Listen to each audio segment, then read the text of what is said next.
So we can, yes, please well, share the I screen. would make a short presentation before that. I wish to thank a lot Cecilia for joining us today. This is the first meeting of the working group one of first webinar. Cecilia is a colleague of mine in the University of Udine Department of Law. She's a brilliant lawyer and a huge professor, and she's a member of the Maritime Committee, and she's part of the commission that is going to write the rules for unmanned ships. So the contribution of Cecilia is very useful for us, I believe, and this is the reason why I asked her to join us today, because we can have interesting insights on this matter, which is, I believe, very important for our action. So I give the virtual floor to Cecilia, and I thank Nicolas for giving us this opportunity. Thank you.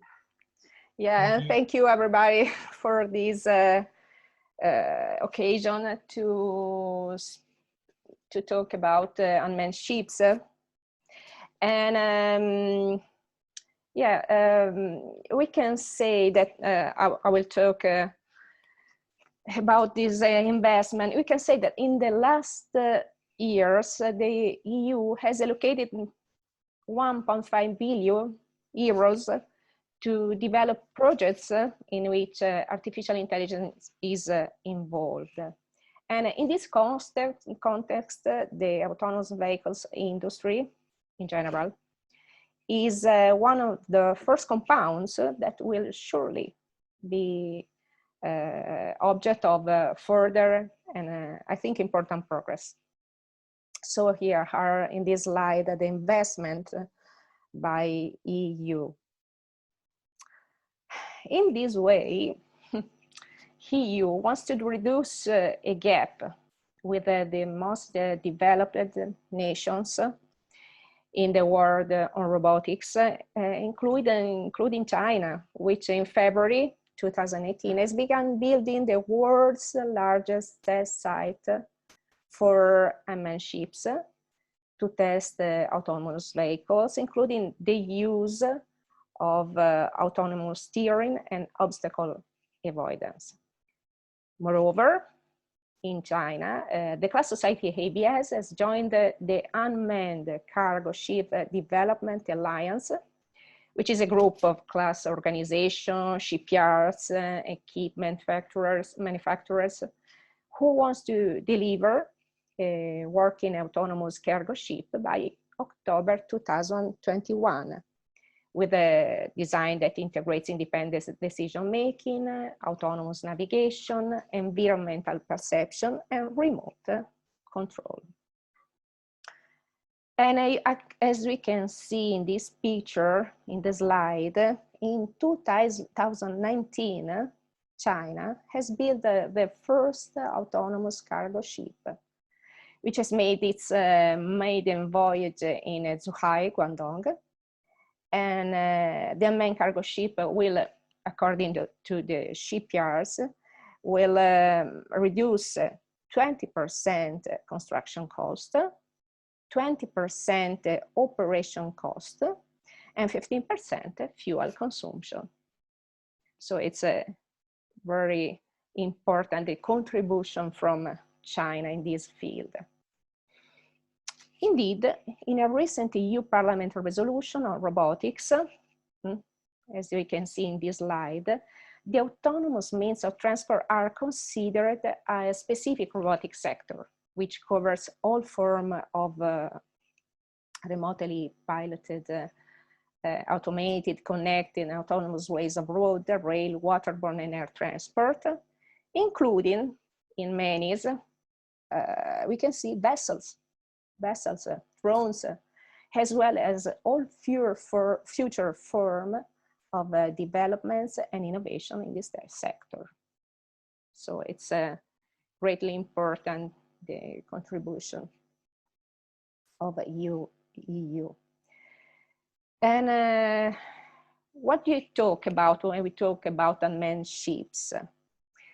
We can talk about unmanned surface vehicles, USV as an acronym, or as indicated by the IMO, maritime autonomous surface ships, which represent, in fact, an important milestone in terms of technological innovation, cost cutting, as we will see, to the extent that it's eliminated or greatly reduced the human component, as well as an increase in efficiency and in safety, considering the means employed and the subject generally involved in navigation. So it's mainly a cost cutting and also a consumption cutting. We can see in this slide that there are 4 different degrees of autonomy of the ship's driving behavior according to the IMO Maritime Safety Committee. First degree is the ship with the automated processes and decision support. In this case, seafarers are on board to operate and control shipboard system and function, and that's the current situation of the ships. In this case, some operation may be automated. Second degree is the one of a remotely controlled ship with the seafarers on board. And in this case, the ship is controlled and operated by from another location, but seafarers are on board. Third degree is the one of a remotely controlled ship without seafarers on board. And in this case, the ship is controlled and operated from another location. There are no seafarers on board in this case. And the fourth degree, the most autonomous one, is the one of a fully autonomous ship. And in this case, the operating system of the ship is able to make decision and determine action by itself. So 4 degrees of growing autonomousness. Whatever the origin of the concept of a means of transport without people on board, and here in this slide we can see Nikola Tesla's unmanned ships patent, which has been filed in New York in 1898. So it's the first. We think it's the first. It's the origin of the concept of means of transport without people on board.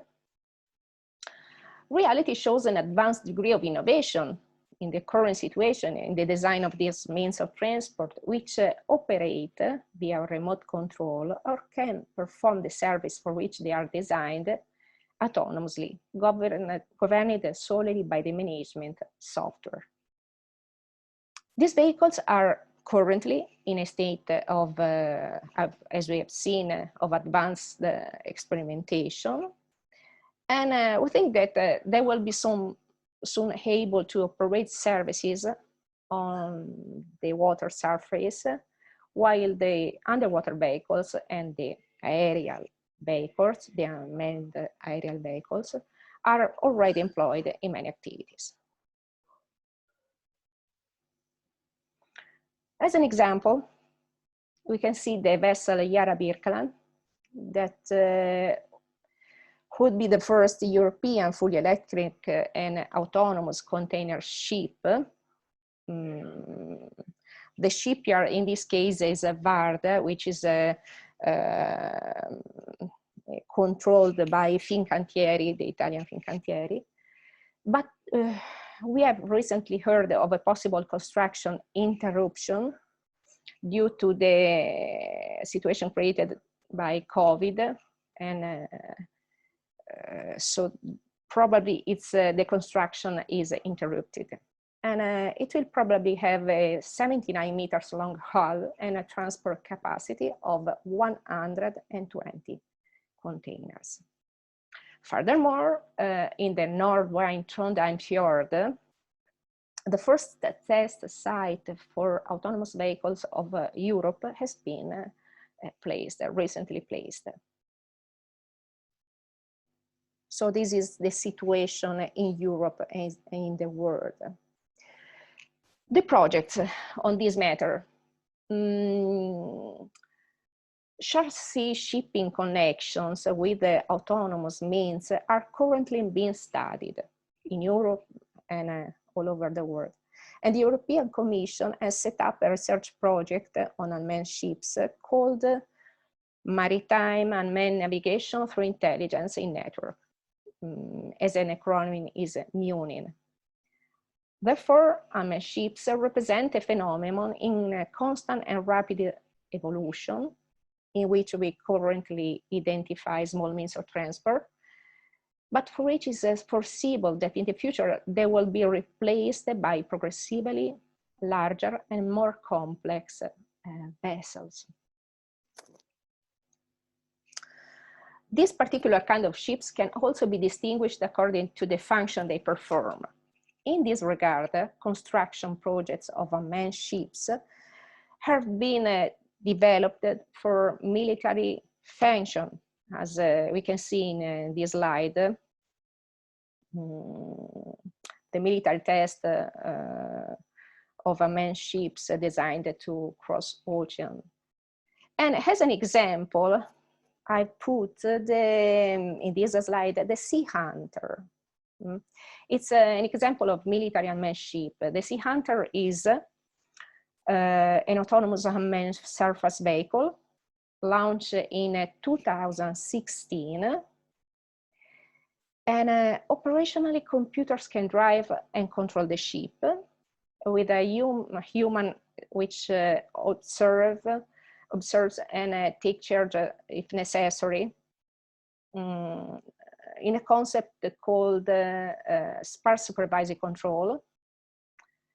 It can patrol without human guidance, using optical guidance and radar to avoid hitting obstacles and other watercraft.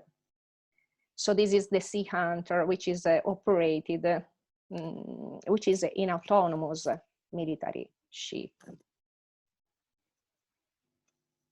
Unmanned ship can also be used. There are many other functions we can show in this context. And unmanned ships can also be used for scientific research purposes and for providing assistance to people in distress at sea. In this last perspective, USV is assumed to be used in dangerous dual dirty scenarios in which it may be dangerous to send a ship with a crew. And among these, we may traditionally include many salvage hypotheses, where there is a danger even for the rescuer, or in respect of which it's foreseeable the repetitiveness of and the length of the operation themselves. And we may consider, for example, the hypothesis in which the accident results in a leakage of hydrocarbons from the ship. In this case, the intervention of small boats can lead to a high level of danger for rescuers, which are exposed to pollutants and to the risk of a danger. This operation can also reveal to be monotonous and repetitive and lead to an increase in the related costs.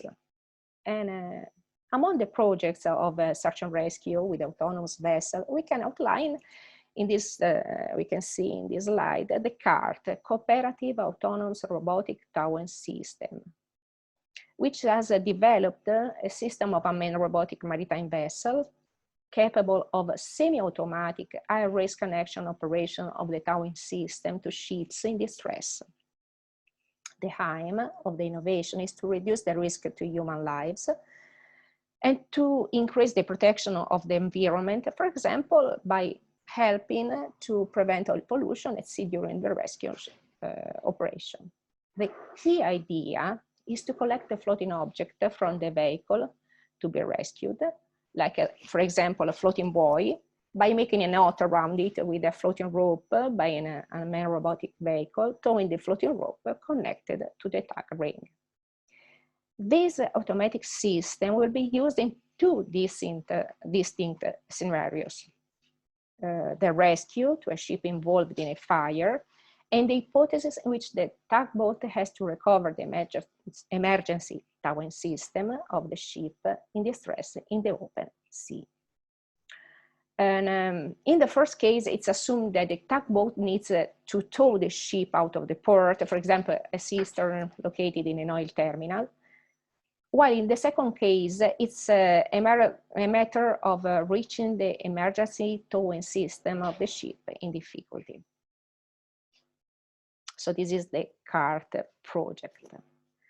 And in the field of search and rescue, the result provided by European project ICARUS, integrated components for assisted rescue on the unmanned search operation, in cooperation with NATO Center for Maritime Research and Experimentation, is, I think it's also of great interest. And the project is divided in two distinct operational areas: the urban search and rescue area and the maritime search and rescue area. And as evidenced by the result of this project, the unmanned search and rescue area vehicles can be valuable tools to save lives, especially in the case of maritime accident in adverse weather conditions, where survival times are short and search and rescue teams are often exposed, as we previously said, to significant risks. As previously mentioned, the control of unmanned ships can be operated in two different ways. As we can see in this slide, it can be a remote control, whether a shore-based remote controller uses a laptop computer and a joystick to steer the ship using radio and satellite communication, or, in the second part of the slide, the ship can be controlled by a computer program predefined before deployment. In this second case, highly sophisticated software technology and sonar radar are involved in the ship manufacturing.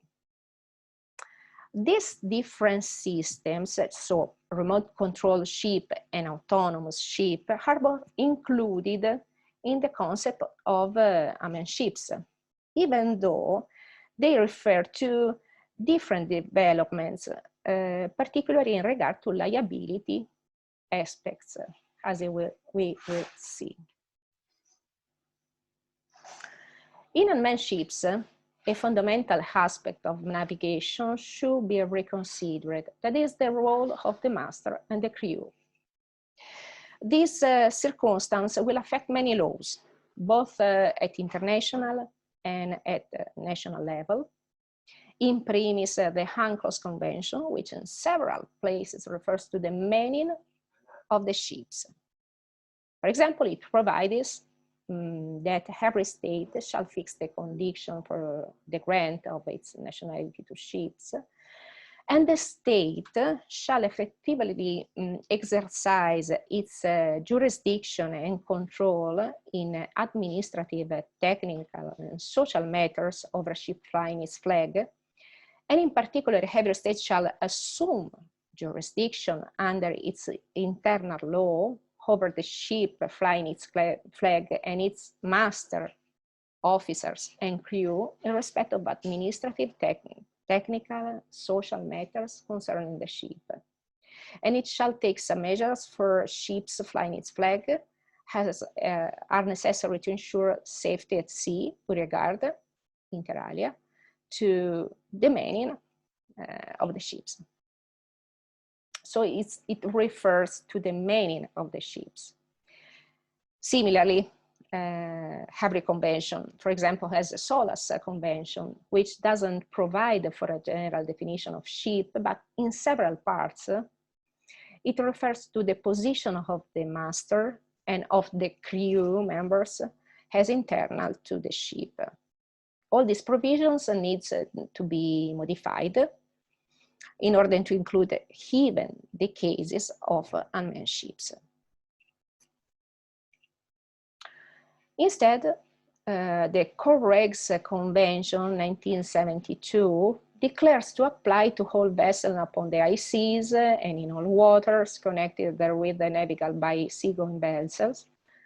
Whereas the term vessel includes every description of watercraft, including non-displacing craft, weak craft, and seaplanes used or capable of being used as a means of transport on water. In other parts of the convention, it refers to appraisal by sight and hearing, or to vessel not under command. For example, a vessel which, through some exceptional circumstance, is unable to maneuver or required by these rules, and is therefore unable to keep out of the way of another vessel. But we can say that in this case of a manned ship, the ship is still under the command, even if it derives from a remote station or by means of management software. So in this case, in the case of unmanned ships, the ship is still under command. An important role is assumed by the ship owner, in Italian, the armatore, which for the Italian legal system is the one who takes on the operation of the ship and who is responsible for the facts of the crew and the obligation contracted by the ship's captain regarding the ship and the shipment. As regard to the liability aspects, we must distinguish between the shore-based remote controlled ship, as we said, and the autonomous vessel. On the first case, it's still possible to attribute the responsibility to the vessel in fault according to the 1910 Brussels Collision Convention and according to the Italian Article 484 Navigation Code, which provides for a principle of imputation of the liability to the ship in fault, so that any ship in fault must compensate the damage suffered by the other ship in proportion to the degree of its fault. The reference to the ship in fault is attributed to the master, the crew, or to the ship owner, cioè no, it is to the armatore, according to the Italian case law. For mass in levels 1 to 3, the presence of a human piloting or conduct is still configured, albeit for levels 2 or 3 by a shore-based controller, and an imputation of liability is still possible according to the criteria of liability for fault, as we have seen in the previous slide. The situation seems to be different if the agent, the shore-based remote controller or master, is replaced by an autonomous software. In this case, we can assume that the ship is still managed according to the use indicated by the ship owner, but the agent in this case is an autonomous software. So it's completely different, the criteria for responsibility. Moreover, we must add to the figure above mentioned the software programmer, which should be contractually connected with the manufacturer of the ship, with the shipyard, but it's not clear how it will be liable against third parties. We may assume that the software programmer and the producer and the shipyard can be responsible for the defect of the product according to the Italian Consumer Code and according to the European Directive 85/374. We we may assume that the responsibility of the software supplier for damage caused by the defective product is added to that of the obliged person before the start of the journey, which is a liability to the person is obliged to exercise the due diligence to make the ship navigable, conveniently armed and equipped for the journey. In the international transport of goods in particular, the carrier must make the ship seaworthy, must properly man, equip, and supply the ship. So at this point, we may ask ourselves, who assumes responsibility for having procured an unsuitable ship for the use for which it's used, or for the lack of maintenance or updating of the software? And we can make a comparison with autonomous road transport, for example, to the Article 4 of the English Automated and Electric Vehicles Act 2018. And we can see that in the case of an accident resulting from unauthorized software alteration or failure to update software, an insurance policy in respect of an automated vehicle may exclude or limit the insurance liability under Section 2 for damage suffered by an insured person arising from an accident occurring as a direct result of a software alteration made by the insured person or with the insured person's knowledge that are prohibited under the policy, or B, a failure to install safety critical software updates that the insured person knows or authorized reasonably to know are safety critical. So we can possibly apply these in the future also to mass. Finally, for level 4 mass, the driving behavior is operated by a navigation software, artificial intelligence, or AI. Here, the operating system is able to make decisions and determine action independently. Rather, in a de jure condendo perspective on tort liability, I think it will be possible to introduce onerous responsibilities in conducting unmanned ships, gradually depending on the risks faced by the third party, up to a form of strict liability in the hypothesis that, according to predetermined parameters, the danger revealed to be maximum. The concept would be in line with the latest prospect for amending RPI legislation, respectful of the latest European guidelines on tort liability for hazardous activity, and it complies also with the Italian liability regime on damage caused by foreign aircraft to third parties on the surface, where the strict liability is associated with the concept of risk for the exercise of lawful activity, and is justified by the need to protect the third party, which is not in a position to foresee the event, and to be able to take suitable protective measures in relation to the danger, which is the foundation of the special regime outlined. In this hypothesis, we may ask ourselves if it's still possible for the ship owner to assume the ship's operation. And that's the question. We may answer that if the operation of the ship means that organized activity inherent in the use of the ship or aircraft based on their own destination, aimed at achieving an economic result connected with satisfying the operator's own need, according to our author Pescatore, then it should still be discernible in the commercial use of a level 4 mass.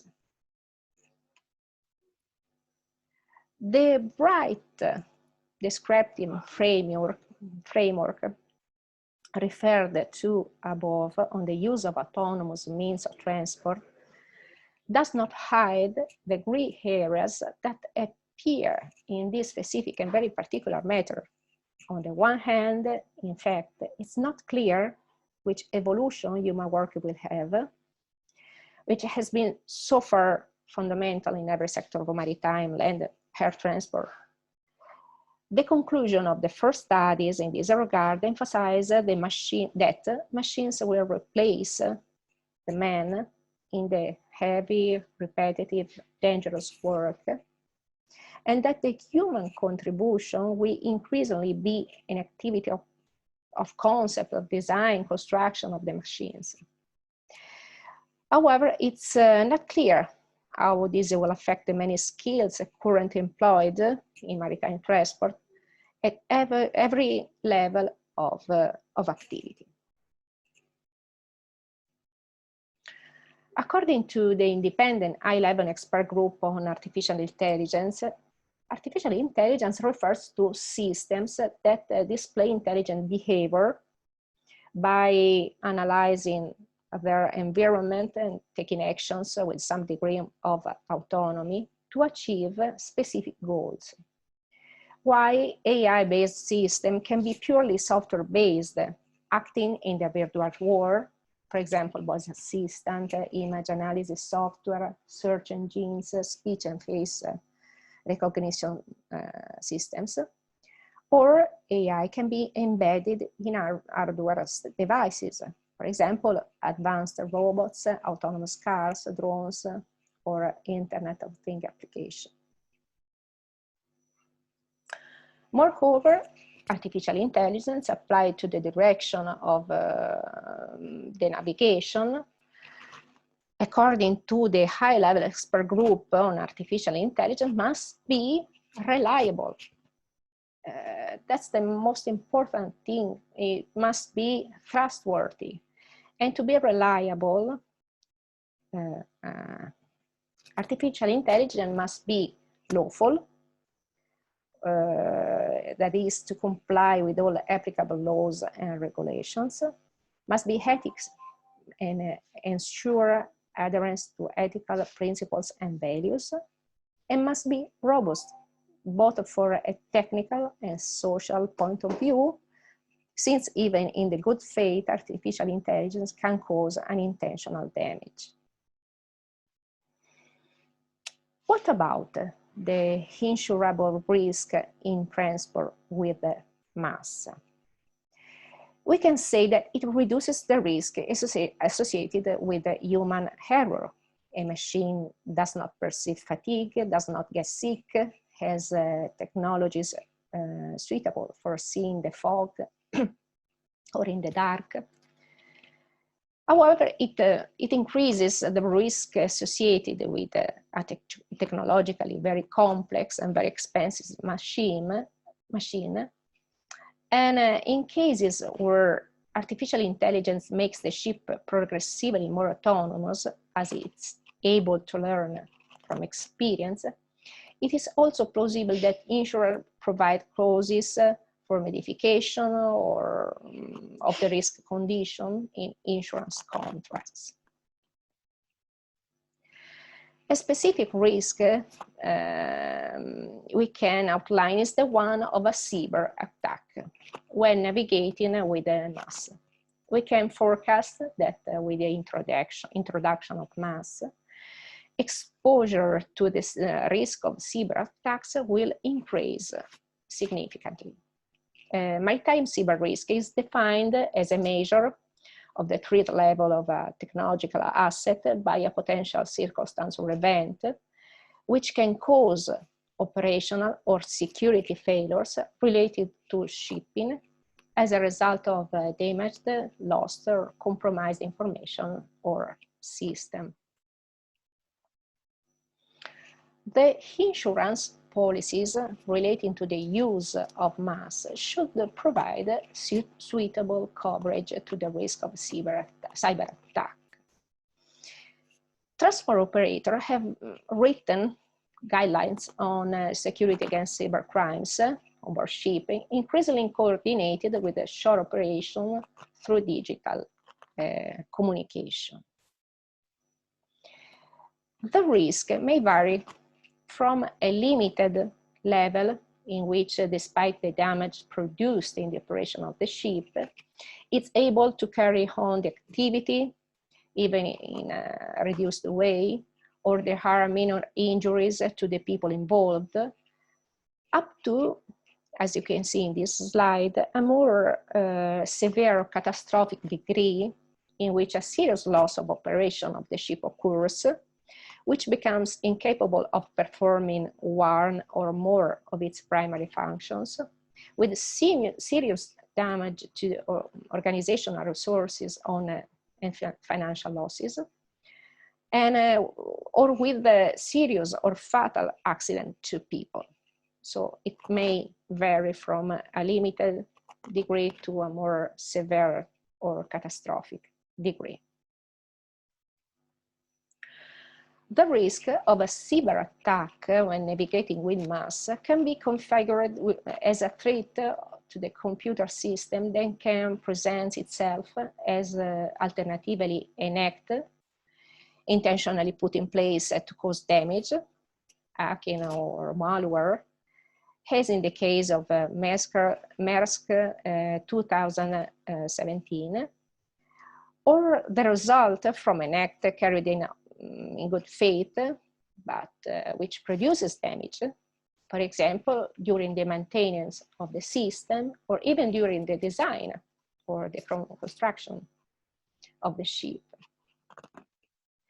Theoretically, traditional insurance coverage may also apply to the risk of cyber attack, but the Institute Cyber Attack Exclusion Clause 380 exclusion clause is often included in the policies. And the mentioned clauses provided that, as we can see in this slide, in no case shall this insurance cover loss, damage, or liability or expense directly or indirectly caused by or contributed to by or arising from the use of or operation as a means for inflicting harm of any computer, computer system, computer software program, malicious code, computer virus or process, or any other electronic system. And applying this clause, if the hacking on the maneuvering and navigation system corresponding to the use or operation as a mean for inflicting harm has contributed to producing the damage, the insurance coverage should not be applied. Finally, we cannot ignore the fact that the artificial intelligence will increasingly base itself on the characteristic indicated by the European Parliament of autonomy, obtained thanks to sensors and through the exchange of data with the environment in which it operates, as well as on the self-learning from the experience that derives from the interaction and on the adaptation of its own behavior in action to the environment. A self-driving ship can therefore learn from the surrounding environment and change its operating behavior by interacting with the elements, the circumstances, the place in which it will operate. However, this may have important repercussion on the liability regime currently focused on the owner's figure, and we can ask ourselves to what extent the ship owner, the armatore, had to be responsible for the effects of the crew and the obligation contracted by the master of the vessel, will be liable for the damages produced by the artificial intelligence steering nautical vessel that will reset its behavior by calibrating it on their circumstances, and that will be capable of self-learning and modifying its behavior compared to the initial parameters set by the manufacturer or by the same owner. It's clear then that the relationship between the vessel producer, the supplier of the driving software, and the operator who has the management of the ship must be rethought without wanting to indulge in easy fantasy suggestions, but in the awareness that a new element has been definitively introduced in the juridical field, capable of independent evaluation with respect to the subjects considered up to now for the definition of responsibility. Concepts such as due diligence, for example in Article 8 of the London Convention on Salvage, in the rescue operation, and negligent behavior by the rescuer that go to prevent or minimize the damage to the environment, will then have to be rethought in the light of a new element of evaluation, such as the artificial intelligence or Python software, which certainly cannot be ignored in the provision of appropriate insurance coverage for damages produced by autonomous vehicles, autonomous ships. Finally, unmanned ships will be used in the practice only if the higher cost of production and management of the software will be offset by a reduction in the costs of the crew necessary to manage them by a remote location. But I think the main challenge will be the one concerning the safety that the use of unmanned ship will guarantee compared to the manned means of transport. And lastly, we must consider that a great unknown comes from the necessary changes and additions that have to be made in the infrastructures in order to enable them to dialogue with the ship's software, especially in the port area. And that's the final slide. Thank you. Thank you, Cecilia. It was quite enlightening. I will leave the virtual floor to the participants for questions. And before that, I would like to thank also the participants who are not from the cost action. And I would like them to welcome them and of course invite them also to raise some questions to Cecilia. So I wait for your questions. Hi, Cecilia. This is Feridea. Hi. From Working Group 1. I have a question that I didn't have seen in your presentation, or maybe it's somewhere, about the human factors and how to deal between the automation of these vessels and with people who are not always very instructed on digitalization, and if there is something about the human factor research in your field. I mean, how to instruct people to use digital and artificial intelligence tools for take care of a vessel when they used to have another job before. Yes, thank you for this question. I think it's the most important question. The human factor is still important in my perception of the problem, because human contribution will be important also in the future, but I think not in the same way. So far, it has been important in the management, as a crew. In the future, I think they will be able, they should be able to should be applied to software program, to the application of artificial intelligence to the ship. So it will be, I think it will be very different. It will still be important, but in a different way, as we can perceive in this slide or in my studies. In which way it will be important? It's the main question for ships, as for all the other form of automation. I think so. It's the main problem.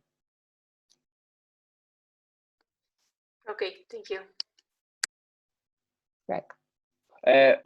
Cecilia, maybe we can stop the recording now, since we are in the question and answer part. So okay, you could switch off this. Yes. And while other participants are thinking to another question, I have one which deals with the social acceptance of this, which is related to the question from Floridea, how the lawmakers and laymen are approaching this automated stuff. Are they happy to deal with that or not? That's the other question. I think that acceptance will pass through the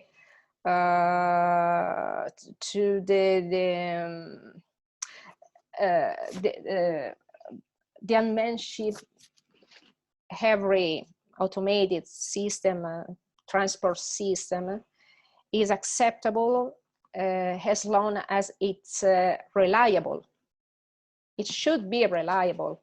It should be trustworthy, which means that there should be a juridical framework, a juridical system of compensation of damage caused by the automated system.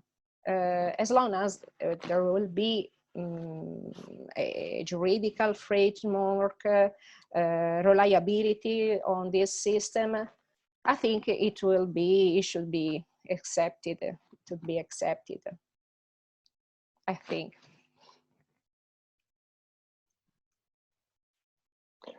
If there's nobody, okay, Nicholas. Thank you. Just to say, yes, so thank you very much, Cecilia. That's really interesting. And I'll make a quick comment and also a question. I have a few questions, but I don't want to use up all the time. So first of all, thank you. And just to say that until now, WISAC have been focusing mostly on land transport.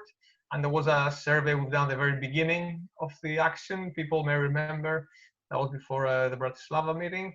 And we decided to focus, but this doesn't mean that other interesting developments, and even more interesting and more important sometimes, are not happening regarding maritime or air transport. So thank you for that. And also to say about the people who does their first encounter of WISAC, that's a really open network. So we can discuss this afterwards, can follow this up with Federico and Floridea maybe, and myself if you need to, but we can say a few things in the end. So back to the question now. So the question, Cecilia, is more about the levels of automation. You did so quite at the beginning in your presentation about the 4 levels. Yeah. So I would say, I think most of the people, at least I know in this call, are aware very well of the land transport, so the SAE, well, there are 6 levels there. So what is the link between the maritime levels and the land transport levels, and at what level you would say that maritime transport is currently? Oh, we can say that currently we are in the maritime transport, we are at the first level, first degree of automation. So we have seafarers on board and And there are some aspects of automation in maneuvering the ship. We can say that in the 5 levels of automation of land transport, we can be at the first, second level compared to the land automation degree of automation degree for land transport. And it's foreseeable that in the future we will soon arrive at the second level, second degree of automation, as long as in the land transport we will arrive at the third, fourth. The real gap is between the third degree of automation in a maritime transport and the fourth, which is about the full autonomous ship. In the same way, the fifth level of automation in land transport is the mostly different compared with the other. It's by now it's unforeseeable when it will be reached this degree of automation, which is the fourth in maritime transport and the fifth in land transport. Great, thank you. That's helpful to know, and certainly follow-ups. Federico, I'll just save my other comment for the end, so please give me a minute in the end. So I'll just pass it on now, and I have one more question later on.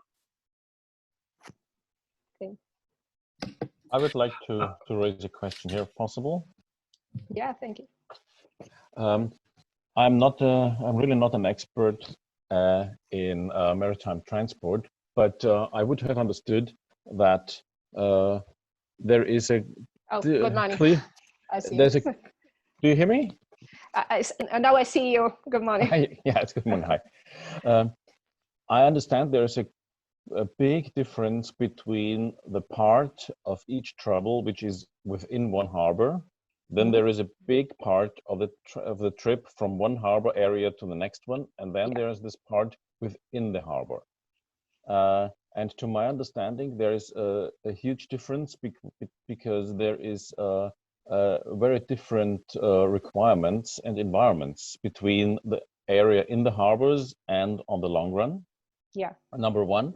And secondly, my understanding is that usually within the harbor, there is a pilot boat at the moment for manned vessels, where the ship or the vessel is in reality not responsible for the navigation because the pilot boat is responsible for the navigation. Is this split in the responsibility also applicable for this automation of the vessels? Because where I'm aiming to is, if the responsibility is mainly outside the harbors, I would understand that the operational design domain of such a vessel would be much less complex if I compare this to, let's say, a truck or a passenger car on the road, because of the complexity of the surroundings. Yeah, good question. As you said, the situation is different in the port, in the harbor, in the port area, and in the navigation. Because in the port area is due to the distance, which are very small between one ship and the other, between the harbor and the ship.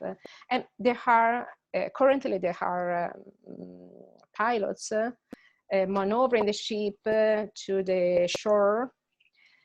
And in the future, it's being studied a system of autopilot for this kind of unmanned ships. So they should be able to get the shore automatically without the pilot intervention. And this is being studied. This is being studied currently. So it's different from the current situation where there is a pilot. And in the Italian juridical framework, we can find also the rule that is the pilot contractually can be dismissed of his responsibility for maneuvering the ship in the port area in the Italian system. But we can say that the situation is different. The current situation and what is foreseeable in the future for automated ships. Mm-hmm. Yeah. Okay, thanks. Right. Hi, Cecilia. Enrico Ferrante speaking. Hi, morning. Hi. I have a question, as I'm not in the sea maritime transport, but I'm representing the road operators here. And you talk about hacker and the risk of for the security of the autonomous vehicles. My question is, do you think that the responsibility of authorities and operators that are managing this kind of transport, the autonomous transport, it could be an obstacle in the deployment of this kind of services? I mean, who has to allow this kind of transport? It would be really in charge of take this responsibility after that. You talk about the organizations, so public organization. The ministry that they have to allow the use of such kind of system, like in the road transport area, but also in the maritime, I think. So they have to allow someone to use the autonomous driving. And do you think that it should be something that could be an obstacle in the deployment and development of such kind of system and services? Yeah, I think there are these aspects should be well studied before in the future, because authorities rules the infrastructures. Authorities have infrastructure in their managed infrastructures. So we can say that responsibility should be shared between the organization who manage these kind of instruments. But there is an important role, which is the one of the software programmer, which is the one who updates, who is responsible for the updating, for example, of the software. That's one of the fundamental aspects which should be studied in the future, because it will he will be responsible for, in a certain degree, for updating of the computer system. Who will be responsible? It depends on the specific rules that will be posed in this area. So it will depend on the rules. So it's for me, it's mainly important the juridical framework in this field. Thank you. Right. There is a question from Verasico in the chat. Is there any convention or regulation by IMO, and how many countries are members in it? Convention on unmanned ships, of course. Okay. There's no, currently there is no convention on unmanned ships, but the aim is to modify the convention in order to introduce also the unmanned ships. So there is not a convention, a specific convention on unmanned ships. currently.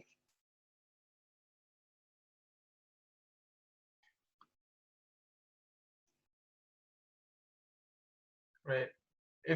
Is there any more questions? I think we'll have 1 or 2 minutes. Yes, yes, if I may.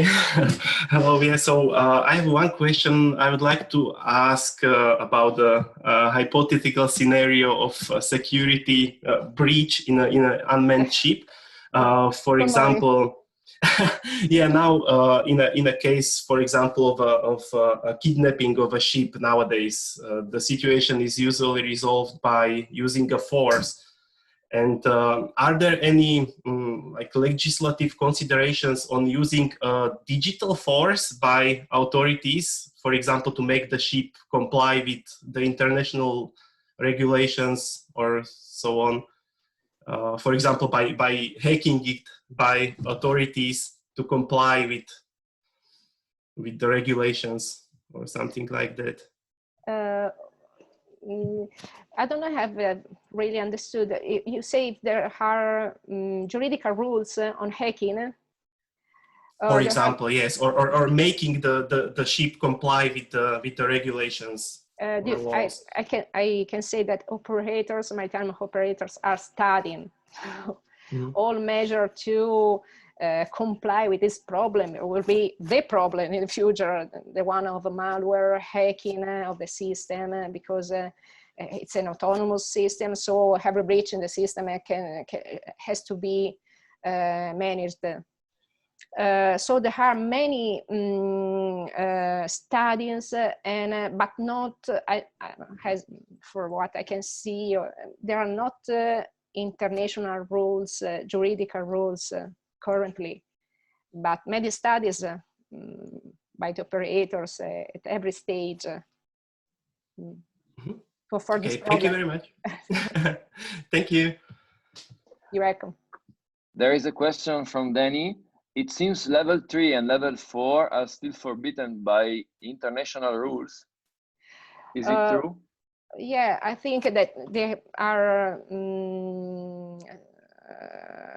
hypothetical degree because they are not currently in use, this kind of ships, especially the 4-level mass. So it's every study is an hypothetical study. We think there is not a juridical frame that can regarding to this kind of ships, especially the 4th-level ship. So it's currently forbidden. There's no rule. More than forbidden, we can say that there's not a current frame, juridical framework. Okay. Okay.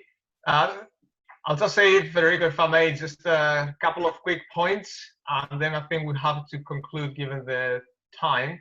So just to say from my side, I found really exciting and very interesting. Again, that's the first Working Group 1 webinar we're doing, but it's also the first WISE-Act webinar we're doing on legal issues. But I think I see this as the beginning. So it's just the beginning of the discussion. There's so many issues, and it's very interesting to see those kind of different views and questions coming from, well, all over Europe. I had one more question. I see Milos Mladenovic in Aalto University currently also. He was involved in the AI and ethics part. But yeah, maybe in a different event, we can follow this up, or offline, we can take this discussion offline. So on that point, I'll just say thank you very much to Cecilia again. It's been great. But we'll definitely follow it up directly or through Federico. And another point for everyone actually is that WISE-Act is a very open network. So we're set up in different working groups. This is Working Group 1, which is focusing more on the institutional and regulatory issues, and it's been led by Florida and Federico so far. I'm also chipping in currently, but if you have any questions, if you'd like to join, if you're interested about future activities, please get in touch with Federico, or just check out our website for future activities. And just to say also that the next webinar that is currently planned by WG1 on similar issues will be by Pablo Callero from Spain. That's on the 16th of October at 1 p.m. Central European Time, so European Time, 1 p.m. 16th of October. But there will be more updates. And to Cecilia, back again, I mean, there are quite a few issues from our part, so I'll definitely take it offline with you to discuss and more opportunities. So on that note, thank you very much to everyone for joining us today. Thank you very much to Federico for arranging this. And definitely thank you very much to Cecilia for this very interesting webinar. Thank you to everybody. Have a nice day. Have a nice day, you too. Bye.